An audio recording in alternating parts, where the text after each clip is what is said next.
Hello बच्चों, let's see the question. The question is read the following statements regarding biological museums. तो यहाँ पे हमसे बोल रहा है कि यहाँ पे जो बायोलॉजिकल म्यूजियम्स के रिगार्डिंग जो स्टेटमेंट्स दे रखा है उनको रीड करना है। यहाँ पे टोटल 1 2 3 4 5 एंड 6 स्टेटमेंट्स हमें दे रखा है और पूछा है कि which of the above statements is are not correct. तो यहाँ पे बोल रहा है कितने स्टेटमेंट्स जो है वो यहाँ पे इनकरेक्ट है या फिर दे आर नॉट करेक्ट। तो यहाँ पे हम लोग सबसे पहले देखेंगे इस क्वेश्चन का की कंसेप्ट।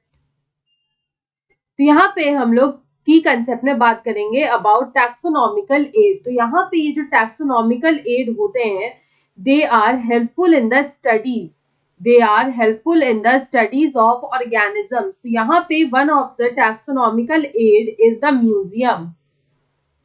तो म्यूजियम जो है वो एक तरह का टैक्सोनॉमिकल एड है। It is a taxonomical aid जो कि बना है for the study of organisms.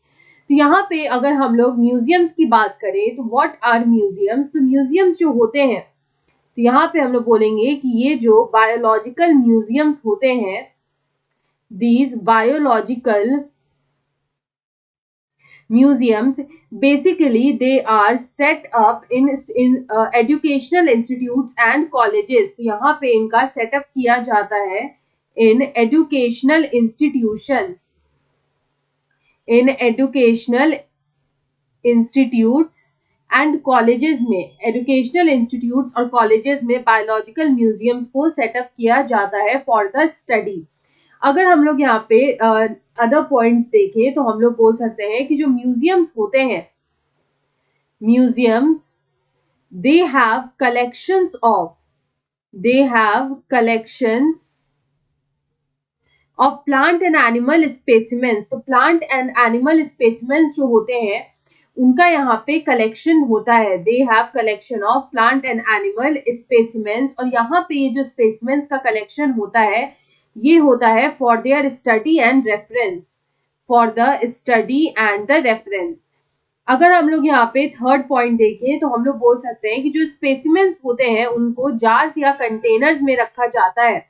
The specimens are preserved in jars और कंटेनर्स।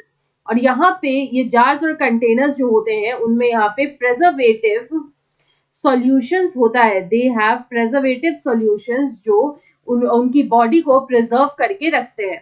उसके बाद अगर हम लोग यहाँ पे फोर्थ देखें तो हम लोग बोल सकते हैं कि जो इंसेक्ट्स होते हैं, जो इंसेक्ट्स होते हैं उनको रखा जाता है इन इंसेक्ट बॉक्सेस, उनको रखा जाता है in insect boxes after they are collecting, after collecting them, killing and pinning them. तो यहाँ पे उनको कलेक्ट करके पिन करके इंसेक्ट बॉक्सेस में रखा जाता है। अगर हम लोग यहाँ पे फिफ्थ स्टेटमेंट को देखें तो वी कैन से जो लार्ज एनिमल्स और बर्ड्स होते हैं उनको यहाँ पे स्टफ किया जाता है। Large animals as well as birds उनको स्टफ करके प्रिजर्व किया जाता है। They are stuffed and preserved, they are stuffed and preserved.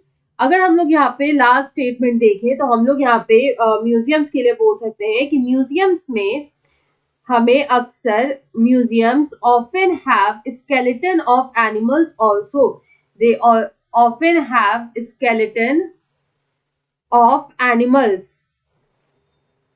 यहाँ पे हमें स्केलेटन ऑफ एनिमल्स भी देखने को मिलता है। तो एक एक करके अगर हम लोग यहाँ पे स्टेटमेंट्स को चेक करें तो हमारा जो यहाँ पे फर्स्ट स्टेटमेंट है कि biological museums are generally set up in educational institute such as schools and colleges, it is true. उसके बाद जो सेकंड स्टेटमेंट है कि museums have collections of preserve plant and animal specimens for study and reference, it is also true. Third is specimens are preserved in containers or jars in preservative solutions, it is also true.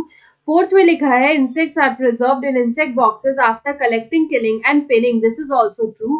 Fifth में दे रखा है larger animals like birds and animals are usually stuffed and preserved, which is also true. And sixth में दे रखा है skeletons of animals are not allowed to be kept in museums। तो ये हमारा यहाँ पे false statement हो जाएगा because यहाँ पे जो skeleton है of animals they are also found in the museum।